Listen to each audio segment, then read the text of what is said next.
अवसर पर, जन्मदिन का एक पवित्र मुहूर्त पर स्वामी विवेकानंद जी के चरण में मेरा आंतरिक प्रणाम और इधर उपस्थित सभी के अंदर दिव्यता को मेरा प्रणाम।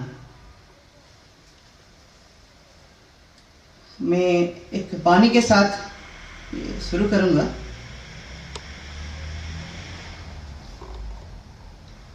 श्री अरविंद जी स्वामी विवेकानंद के बारे में बोल रहे हैं। And what was Vivekananda? A radiant glance from the eye of Shiva, but behind him is the divine gaze from which he came, and Shiva himself, and Brahma, and Vishnu, and Om all exceeding. Shri Aurobindo ji बोल रहे हैं विवेकानंद जी क्या है? वो शिव जी के आंख से निकला हुआ एक उज्जवलमय दृष्टि है। उनके पीछे वो डिवाइन गेज, एक दिव्य दृष्टि उधर है जहां से वो निकले हैं। वो आके इस धरा पे अवतरित हुए। साल 1893 में दो घटना घटी थी। एक हम सब जानते हैं कि स्वामी विवेकानंद जी प्राच्य से वो पाश्चात्य जा रहे हैं। जो भारत का जो आध्यात्मिक ज्ञान है वो सारा विश्व में बांटने के लिए। और उसी साल अभी दीदी बता रहे थे श्री अरविंद जी वो भारत भूमि में पहुंच रहे हैं पाश्चात्य से प्राच्य को। दो घटनाएं एक साथ घट रही है। बोल सकते हैं इस विश्व के लिए एक महत्वपूर्ण वो साल था। उसके बाद श्री अरविंद जी जब भारत भूमि में आते हैं, बड़ौदा में ठहरे थे। और उसके बाद धीरे धीरे वो रामकृष्ण परमहंस और विवेकानंद जी का साहित्य है, उनका जो अध्यात्म ज्ञान है उसमें थोड़ा वो पढ़ते हैं। पढ़ने के बाद वो महसूस करते हैं इन दोनों का भारत के लिए क्या भूमिका है। फिर उसके बाद वो दो घटनाएं बाद में बता रहे हैं। ये स्वामी विवेकानंद जी का उनका जीवन में क्या भूमिका था। बस दो घटनाएं वो अपने बातचीत में वो बताए हैं। एक है श्री अरविंद जी वो प्राणायाम सीख रहे थे और हठ योग कर रहे थे। तब वो अनुभव कर रहे हैं उनके पीछे कोई दृष्टि है। तो महसूस कर रहे हैं this is the spirit of Vivekananda always standing behind him. तो अनुभव कर रहे हैं वो उनके पीछे वो खड़े होकर उनको देख रहे हैं, उनको गाइड कर रहे हैं, उनको रास्ता दिखा रहे हैं। और एक जगह वो उनका बारे में वो बोलते हैं, जब दीदी बोल रहे थे विवेकानंद जो श्री अरविंद जी उनको एक बम कॉन्स्पिरेसी केस में अलीपुर जेल में रखा गया। तब उधर उनको हर जगह पे, हर वस्तु पे वो नारायण का उपलब्धि होता है। तो श्री अरविंद बोल रहे हैं कि अटेंड निर्वाण देयर, उनका निर्वाण का प्राप्ति उनको हुआ था। उधर होने के बाद निर्वाण में क्या होता है, हम पूरा संसार का ऊर्ध्व में उठ जाते हैं। अब पता नहीं चलता उसके बाद कुछ है वो पता नहीं होता है। पर श्री अरविंद के अंदर था कि this is not the end, ये अंत नहीं है, इसके ऊपर भी कुछ है, इसके बाद में भी कुछ है। पर क्या है उनको वो इतना महसूस नहीं हो रहा था। तो वो बोल रहे हैं ऐसा उनको एक स्थिति आया जब उनको पता नहीं चल रहा था कि आगे क्या है। तभी वो बोल रहे हैं कि स्वामी विवेकानंद जी उनका स्पिरिट, उनका आत्मा उनको एक रास्ता दिखाया। वो उनको बताया कोई मन इधर शेष नहीं है, मन के आगे और कुछ है। मतलब अभी जो मनुष्य जिस स्थिति में है, अभी सोच रहा है मन सबसे, मतलब उसके बाद और कुछ नहीं है। मन को लेकर जीवन मनुष्य जी रहा है, पर मन के आगे और कुछ चीज है। जो दीदी अभी अपना जो श्री अरविंद का 5वां स्वप्न है उसमें बता रहे थे, मन के आगे और एक चीज है, उसको बोलते हैं अतिमानस। तो वही बोल रहे हैं विवेकानंद जी ही उनको थोड़ा उसका एक ग्लांस दिखाए, कि ग्लिम्स दिए, एक क्लू दिए कि इसके आगे और एक अतिमानस है जिसको हमें ढूंढना है, जिस तक वो पहुंचना है। तो श्री अरविंद का एग्जैक्ट लाइन में पढ़ता हूं। श्री अरविंद जी बोल रहे हैं, It was the spirit of Vivekananda who first gave me a clue in the direction of supermind. This clue led me to see how the truth consciousness works in everything. बोल रहे हैं जितने दुनिया में जितने सारे वस्तु है, जितने सारे चीज है, उसके अंदर से एक सत्य चेतना कार्य कर रहा है. तो जो विवेकानंद जी उनको जो एक हिंट दिए, एक क्लू दिए, उससे वो श्री अरविंद उस चेतना के लिए काम करना उसके बाद से ही शुरू किए. मतलब वो प्रेरणा उनसे वो विवेकानंद जो आत्मा से उनको मिला था. ठीक है, तो उसके बाद हम हमारा सेशन का नेक्स्ट भाग में जाते हैं. श्री अरविंद जी को जो काम शुरू हुआ वो किसके ऊपर आधारित था, वो इस भारत के लिए, विश्व के लिए, सारा जगत के लिए कौन सा सत्य इधर लाए हैं, जो दीदी थोड़ा सा हिंट्स दिए उनका जो लास्ट ड्रीम में. एक्चुअली ये जगत को, इस दुनिया को अभी क्या चाहिए, इस समय का क्या आह्वान है, इसके बारे में हम थोड़ा चर्चा करेंगे. अगर हम देखेंगे इस जगत को, इस दुनिया को, तो युगों युगों से जो चल रहा है समय, इसको 4 भाग में विभाजित किया गया है. एक बोलते हैं एक सत्य युग था, सत्य युग के बाद त्रेता युग आया, उसके बाद द्वापर युग, और अभी एक कली युग चल रहा है. तो सब लोग बोलते हैं, मतलब जितने साधु संत और जितने महर्षि ऋषि सब बोले हैं, ये जो कली युग है, it is the age of destruction, it is the age of falsehood. मतलब ये जो युग चल रहा है ये मिथ्याचार का युग है, ये ध्वंस का युग है, ये अंधकार का युग है. पर श्री अरविंद बोलते हैं कि ये कली युग के अंदर एक सीड है, एक सीड ऑफ न्यू क्रिएशन, एक नया जगत का एक बीज इधर वपित किया गया है. मतलब इसके आगे और एक युग आएगा, इसको बोल रहे परमानेंट सत्य युग. बोले एक ऐसा एक युग आएगा, ऐसा एक सत्य युग आएगा, वो कभी नहीं इधर से हटेगा. मतलब कलयुग के बाद ऐसा एक युग आ रहा है. तो उसका जो बीज है वो कलयुग के अंदर है. तो वहां वो बोल रहे हैं मनुष्य का पैर अगर सिर्फ कलयुग में होता कोई प्रॉब्लम नहीं है, वो ऐसे ही अंधकार में रहता. अगर मनुष्य वो आलोक का युग, जो सत्य युग मतलब द एज ऑफ लाइट, उसमें अगर वो पूरा है तो कोई प्रॉब्लम नहीं है, कोई समस्या नहीं है. पर मनुष्य अभी जो स्थिति में है, उसका एक पैर कलयुग में है, दूसरा पैर वो सत्य युग में है. मतलब उसके अंदर वो संभावना है कि वो इस अंधकार से वो आलोक तक जा सकता है.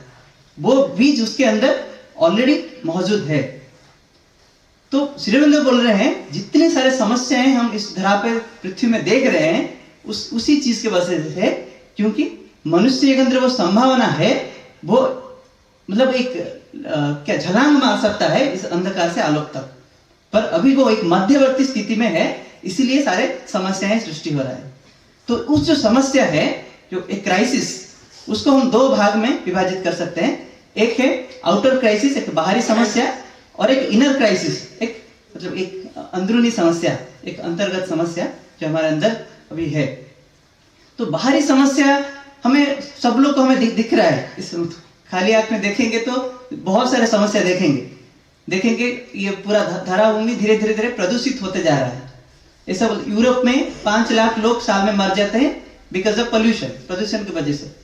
ऐसा बोला, मतलब साइंटिस्ट वैज्ञानिकों ने देखा है कि दिल्ली में अगर एक दिन आप सांस लेते हो, मतलब वो 10 सिगरेट लेने के बराबर है, पीने के बराबर है. मतलब ऐसा एक धरा पे हम जी रहे हैं जहां पे बाहरी समस्या धीरे धीरे बढ़ते जा रहा है. फिर वैज्ञानिकों ने देखा है जो बच्चे को जो माँ दूध पिलाती है, उस दूध में भी पेस्टिसाइड मिला है. मतलब हम बचपन से ही बस पॉइजन ही हमारे अंदर ले रहे हैं. तो ये हम देखेंगे तो बहुत बड़ा समस्या जो बाहर में चल रहा है, तो लिस्ट इज एंडलेस. फिर बाद में जाएंगे वो जो इनर क्राइसिस, जो अंदर में जो समस्याएं चल रही हैं, हम देखेंगे आज की दुनिया में लोगों के अंदर डिप्रेशन बहुत ज्यादा है. हम जब एक दूसरे को सह नहीं सकता, वायलेंस धीरे धीरे बढ़ रहा है. तो ऐसा एक negative atmosphere is getting created. ये हम बाहर में नहीं दिखेगा हमेशा, मतलब अंदर का समस्या है जो मनुष्य भोग रहा है. हम देखेंगे हमारे जो स्कॉलर्स हैं, जो विद्वान हैं, वो मतलब डिफरेंट IITs NIT के स्टूडेंट या कोई भी यूनिवर्सिटी के स्टूडेंट्स बहुत ज्यादा पढ़े हैं, फिर भी हमारे देश में वही लोग ज्यादा सुसाइड करते हैं. क्यों? क्योंकि उनके अंदर they are losing the light. उनके अंदर वो आलोक चले जा रहा है। हम देखेंगे हमारे स्वाधीनता फ्रीडम फाइटिंग के समय, स्वाधीनता संग्राम के समय जो जो कैदी थे, कुछ कुछ कैदी उनको डेथ सेंटेंस भी सुनाया गया था, फांसी के लिए वो जा रहे थे, पर उनके मतलब वो जो फेस में, उसका मुंह में एक मतलब एक स्माइल था, एक हंसी था उनके फेस पे। तो सब लोग थोड़ा कुछ कुछ आश्चर्य हो रहे थे, आपको मारने के लिए लिया जा रहा है पर आपके फेस पे ये स्माइल वो कैसे बरकरार है। तो तभी बोल रहे हैं, हम जब जेल में थे हम इधर बस ऐसे ही बस मतलब क्या डिप्रेशन में नहीं रहते थे, हम इधर गीता पढ़ते थे, भागवत पढ़ते थे, उपनिषद पढ़ते थे, वो हमें वो आलोक देता था। मतलब हमें पता है कि एक्चुअली हमें बाहरी तरीके से मारा जा रहा है पर अंदर में हमें कोई मार ही नहीं सकता। वैसा एक ज्ञान उनके अंदर था, जिसलिए उनका मुंह में वैसा एक आनंद का एक आभास था। अभी देखेंगे हमारे अंदर वो लाइट कहाँ जा रहा है, मतलब वो आलोक घटते जा रहा है। तो ये हम बोल सकते हैं दिस इज इनर क्राइसिस। तो श्री अरविंद बोल रहे हैं ये जो बाहरी समस्या और इनर क्राइसिस जो भी हमारे जीवन में आ रहा है, तो this is because of an evolutionary crisis. एक विवर्तनगत समस्या हमारे दुनिया को पकड़ के रखा है। मतलब हम शुरू से ही, धरा का शुरू से ही एक विवर्तन हो रहा है।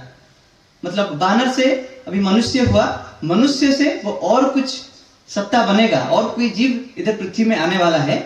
ये जो विवर्तन चल रहा है इसके वजह से ही इतने सारे समस्याएं आ रहे हैं। तो इस समस्या का समाधान कहाँ पे है?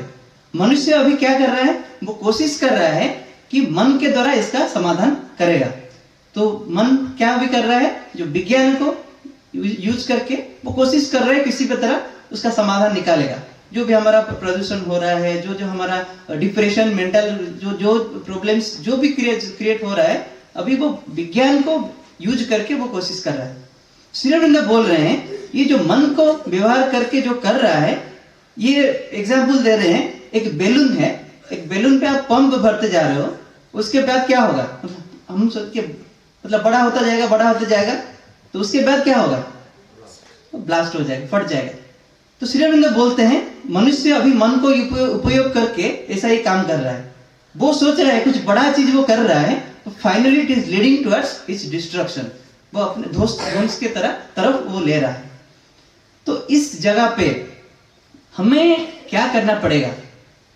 श्री अरविंद बोल रहे हैं तो the need of the hour, जो समय का जो आह्वान है वो क्या है, हमें और एक रास्ते के लिए, और एक युग के लिए, और एक नया डोमेन हम बोलेंगे, उसके लिए हमें एस्पायर करना पड़ेगा, उसके तरफ जाना पड़ेगा। तो बोल रहे हैं new kind of race, supramental race, एक अतिमानस जाति इस पृथ्वी में आने वाला है। वो जो जाति आ रहा है उसके पास एक बोल सकते हैं the source of light, source of love, source of harmony, source of all peace is there. अगर उसके पास है तो अगर हम उस आलोक के लिए चाह रहे हैं, उस आलोक के लिए हम अभिप्सा कर रहे हैं, तब जाके हम उधर उस तक जा सकते हैं, उधर तक पहुंच सकते हैं। अगर उसको हम नहीं चाह रहे हैं और बाहरी तरीके से सारे समस्या का समाधान निकालने की कोशिश कर रहे हैं, तो ये हमें बस एक क्या सर्कल बनाएंगे, वो सर्कल में घूमते रहेंगे, पर no more solution will come. इसका मतलब समस्या से निकलने के लिए समस्या के ऊपर उठना पड़ेगा, और ऊपर उठने के लिए हमें एक कनेक्टिंग लिंक चाहिए। मैं स्टेज के नीचे था, मतलब मुझे इसके ऊपर जाना है, मैं अचानक से ऐसे ऊपर नहीं उठ सकता। जैसे शायद जंप मार के आए तो इतना ऊपर मनुष्य का क्या वो कैपेसिटी नहीं है वो जंप मारने के लिए, वो छलांग मारने के लिए। एक कनेक्टिंग लिंक चाहिए जिसके द्वारा वो उधर से उधर तक पहुंचेगा। तभी श्री अरविंद बोल रहे हैं वो जो connecting link it has already been given to the human beings, वो मनुष्य के अंदर वो दिया गया है।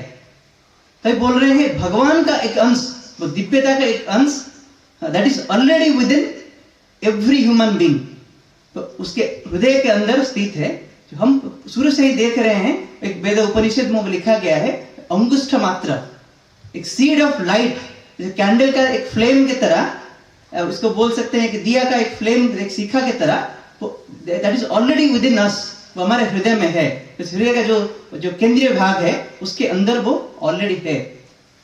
मनुष्य क्या कर रहा है, अभी बाहरी तरीके से सब कुछ का समाधान निकालने की कोशिश कर रहा है, पर समाधान सरल है, मतलब सरल इसलिए है क्योंकि that is already with us, हमारे पास वो है। अगर हम उसके साथ थोड़ा जुड़ जा रहे हैं तो हमारे जीवन का जितनी समस्या है उसका समाधान निकलेगा। एक एग्जाम्पल देता हूं, हमारा पृथ्वी है, पृथ्वी जितने भी ग्रह हैं वो कहां से उसका सृष्टि हुआ है? सारे जितने सोलर प्लैनेट में, सोलर सिस्टम में जितने प्लैनेट्स हैं, वो जो ग्रह सबका सृष्टि हुआ है सूर्य से। इसीलिए वो सूर्य की तरफ से, मतलब उसके चारों तरफ रोटेट कर रहे हैं क्योंकि वो उसके साथ कनेक्टेड हैं, एक माध्याकर्षण शक्ति से सब सारे ग्रह उसके साथ जुड़े हुए हैं। अगर वो कनेक्शन हम तोड़ दिए, वो कनेक्शन हम काट दिए, तो क्या होगा? सारे ग्रह जब कहां पे कहीं पे गिरेंगे, पूरा उनका ध्वंस हो जाएगा। तो ऐसे ही हम सब भी एक शक्ति के थ्रू, एक सत्ता के थ्रू हम भगवान के साथ जुड़े हुए हैं। अगर वो कनेक्शन हमारा टूट जाता है तो हमारा जीवन का कुछ वैल्यू ही नहीं है। तो वो उसके थ्रू हमें उनके साथ जुड़े होना है, उनके साथ कनेक्ट होना है, तभी जाके हमारा जीवन का कुछ मूल्य है। अभी श्रीमद बोल रहे हैं, जब श्रीमा बोल रहे हैं, एक विश्व एक भयानक अंधकार शक्ति के कब्जे में है। तो एग्जाम्पल देके बता रहे हैं, हम जो ओलंपिक्स का रिंग देखे होंगे, ओलंपिक्स के जो रिंग है, जो 5 रिंग से जो मिडिल वाला, जो मध्य में जो रिंग है, वो एक काला रिंग है, एक ब्लैक रिंग। तो माँ बोल रहे हैं कि ये सूचित करता है the whole world is under a dark force. एक अंधकार शक्ति पूरा विश्व को अभी परिचालित कर रहा है। वो बोल रहे हैं एक दिन आएगा, that black ring will be converted to a white ring. White ring, white is the symbol of light. वो एक आलोकमय शक्ति वो पृथ्वी को, वो सारे दुनिया को परिचालित करेगा। तो इसलिए बोल रहे हैं कि इसमें बहुत बड़ा भूमिका है भारत का, क्योंकि भारत ऐसा एक भूमि है जो मानता है ये जो भौतिक दुनिया है, इस जड़ जगत है, उसके पीछे और कुछ भी है। इस जड़ जगत के ऊपर में और एक नया जगत का स्थिति है जो खाली आंख से दिखता नहीं है, पर वो है, and it is as concrete as this outer world.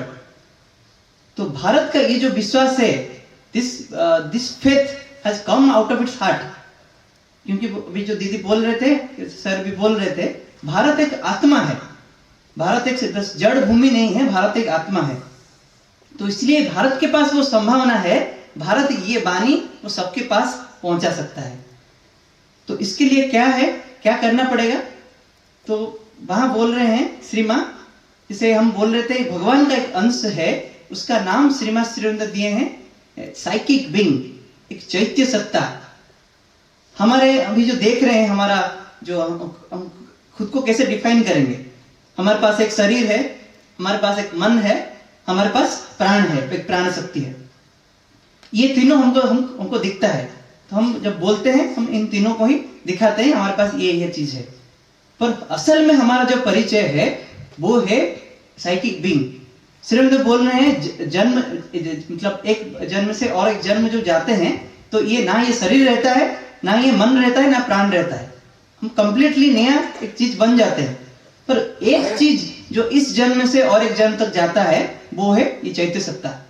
It gains experience birth by birth, प्रति जन्म में ये अभिज्ञता लेता है और एक नया जन्म में जाता है। तो इसी चीज को अगर हम मतलब हर इंसान या ये जो देश, ये एक बोल सकते हैं सामूहिक चेतना, इसको अगर वो उपलब्धि करता है तो वो एक मतलब जिस वो डोमेन में है, जिस जगह पे है, और एक नया जगत तक वो जा सकता है। तो भारत का भूमिका में बारे में वो बता रहे हैं एक जगह, India is the country where the psychic law can and must rule. मतलब हमारा जो पृथ्वी में अभी जो नियम बन रहे हैं सब मन से बन रहे हैं, बोल सकते हैं एक मेंटल रूल्स, मानसिक नियम। और जब हमारा गवर्नमेंट जो भी बना रहा है, जिस जो भी जगह जिस जो चीज बन रहा है उसे मन से बन रहा है। हम अभी तो डिस्कशन कर रहे थे, मन से यथार्थ समाधान नहीं निकलेगा।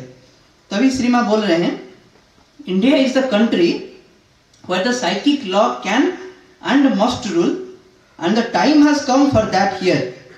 Besides, it is the only possible salvation for this country, whose consciousness has unfortunately been warped by the influence and domination of a foreign nation. तो बोल रहे हैं, अभी तक हम प्रपीड़ित थे एक विदेशी जाति के द्वारा। तो वो आके मतलब सब कुछ प्रदूषित किए। वो देखे भारत को अगर शासन करना पड़ेगा तो पहले इसका संस्कृति को, मतलब सब लोग जैसे संस्कृति को भूल जाएंगे, तब अगर ये कर पाए तो तब जाके भारत को शासित किया जा सकता है। तो संस्कृत मतलब उसका जो संस्कृति उसको प्रदूषित करने के लिए वो पहले बार किए भारत की शिक्षा के ऊपर। मतलब वो भुला दिए कि actually Indian education how it looks like. मतलब हम सब पूरा भूल गए हैं भारत की शिक्षा कैसा है।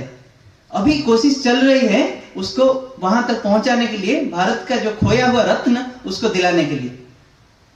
तो श्री मां बोल रहे हैं, तो भारत वो शिक्षा भारत में तभी जाके आ सकता है जब भारत अपना सोल को डिस्कवर करेगा।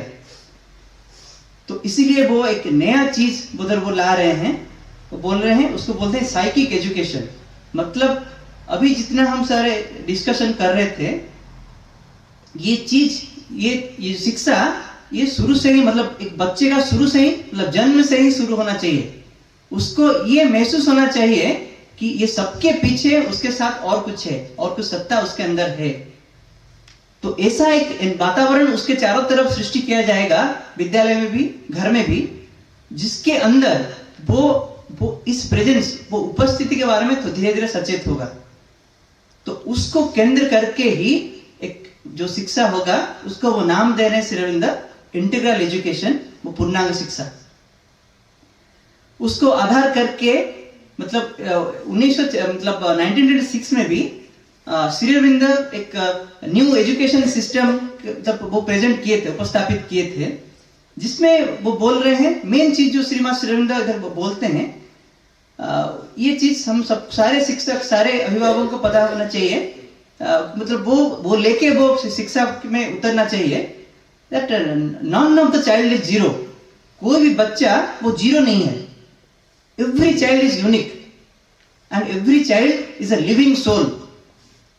सो हम जब शिक्षा में उतरते हैं, कोई पेरेंट्स हो, टीचर्स हो, हम ये पहले ये चीज हमारे अंदर लेना चाहिए। बच्चा मतलब वो उसके अंदर ऐसे सोच नहीं सकते कि उसके अंदर ज्ञान है ही नहीं। वो it is already a living soul, एक जीवंत आत्मा है। उस तरह हमें व्यवहार करना पड़ेगा उसके साथ, तब जाके हम वही वो बोल रहे हैं। उनका जो 3 principle of education Shri Aurobindo का, वो पहला प्रिंसिपल में बोल रहे हैं, nothing can be taught, already he is a living soul. तो हम एक शिक्षक उसको क्या सिखाएगा? शिक्षक का काम है वो ऐसा एक वातावरण सृष्टि करेगा जो ऑलरेडी बच्चे के अंदर है, वो निकल के आएगा। तो इसलिए पूरा क्लासरूम एनवायरनमेंट हो, घर का वातावरण हो, जितने सारे एक्टिविटीज हो, बस वो उसको ये एहसास कराएगा कि उसके अंदर वो उपस्थिति है जो फ्रंट में आना चाहिए। तो इसलिए बोल रहे हैं पूर्णांग शिक्षा का, इंटीग्रल एजुकेशन का, उसका एक 2 हम बोल सकते हैं 2 फॉर्मूला है या 2 प्रिंसिपल है, मेन प्रिंसिपल है। वो है, पहला चीज है main thing is to bring the psychic to the front. मतलब बच्चे के अंदर ये जो साइकिक प्रेजेंस है उसको आगे लाना है। उसके लिए ऐसा वातावरण सृष्टि करना है जैसे वो आगे आएगा। वो आगे आने के बाद क्या होगा, बाकी जो एजुकेशन हैं, बोल सकते हैं physical education, mental education, vital education, बाकी जो 3 शिक्षा है वो किसके ऊपर आधारित है? उनको 3 सत्ता के ऊपर। एक है शरीर, बॉडी, एक है मन, उसका माइंड, और एक उसका प्राण सत्ता, उसका वाइटल। ये तीनों एक इंस्ट्रूमेंट बनेंगे। बाकी जो तीनों शिक्षा, इन तीनों को मतलब इन जो 3 सत्ता है उसको वो ट्रेन करेंगे, उसको प्रिपेयर करेंगे, उसको एक इंस्ट्रूमेंट बनाएंगे so that it can express the psychic. इन तीनों के थ्रू वो उसका साइकिक एक्सप्रेस होगा। तो ये बहुत गुरुत्वपूर्ण भूमिका है, जिसको फॉर्मूलाज हैं इस इंटीग्रल एजुकेशन का, जिसको लेके हमारा शिक्षा में एक परिवर्तन आएगा। तो उधर ही एक एक बच्चा और एक बोल सकते हैं कोई भी, हम सब भी स्टूडेंट हैं, तो वो truly he can express himself और हरसेल्फ। तो इसमें बोल रहे हैं हम ऐसे ही डायरेक्टली आ जाएंगे बच्चों को ये पढ़ा देंगे, ये पढ़ाने का चीज नहीं है, ये एक टू वे कम्युनिकेशन है। एक शिक्षक या अभिभावक जितना वो इसके बारे में अवेयर होता जाएगा, जो इसके बारे में जितना सचेत होता जाएगा, जितना उसके बारे में वो कॉन्शियस होता जाएगा, या एक टीचर अपने अंदर का वो जो साइकिक प्रेजेंस है उसको जितना डिस्कवर करने लगेगा, उतना ही वो बच्चे को हेल्प कर सकता है उसका अंदर का जो दिव्यता है उसको प्रस्फुटित करने के लिए। तो ये मैसेज श्रीमान श्री अरविंद हम सबके लिए ला रहे हैं कि अगर ये चीज में एक परिवर्तन होना चाहिए, तो तब बोल रहे हैं कि an integral education which could with some variations be adapted to all the nations of the world must bring back the legitimate authority of the spirit over a matter fully developed and utilized।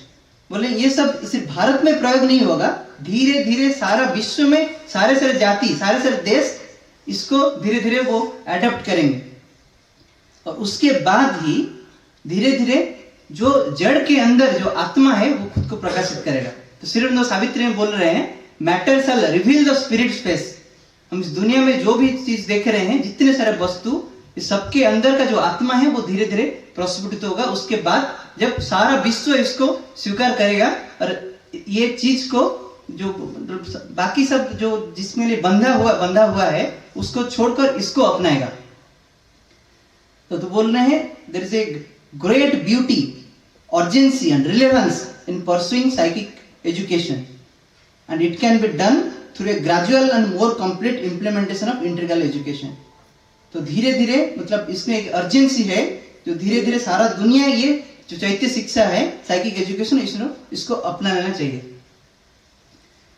तो हो सकता है तो कुछ term जो नया हो सकता है हमारे लिए, पर धीरे धीरे हम इसको अंदर थोड़ा जाएंगे, कोशिश करेंगे।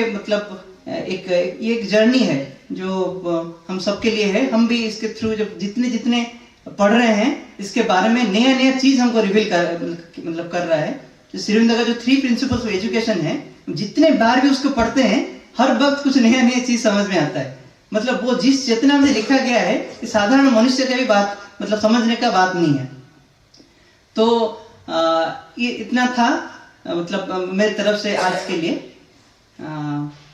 तो इधर मैं अपनी बात रखता हूँ। सबको असीम कृतज्ञता आज के लिए। तो शुरू से ही जो वातावरण था इतना चमत्कार था, लग रहा था एक दिव्य उपस्थिति इधर बस चारों तरफ है। और सर का जो वक्तव्य था और वो दीदी का जो जो प्रेयर था, सबके अंदर वो दिव्य डिवाइन वाइब्रेशन अनुभव हुआ। तो इसके लिए सबके लिए मेरा कृतज्ञता।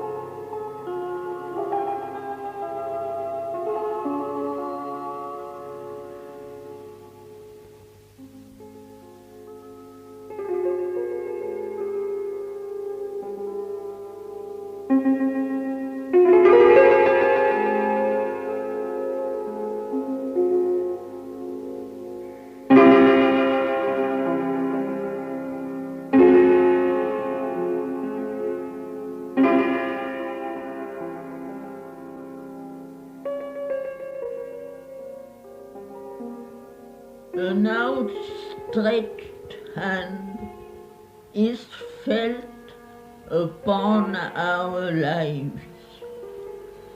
It is near us in unnumbered bodies and births. In its unshaken grasp, it keeps for us safe the one inevitable supreme result. No will can take away, and no doom change the crown of conscious immortality. The Godhead promised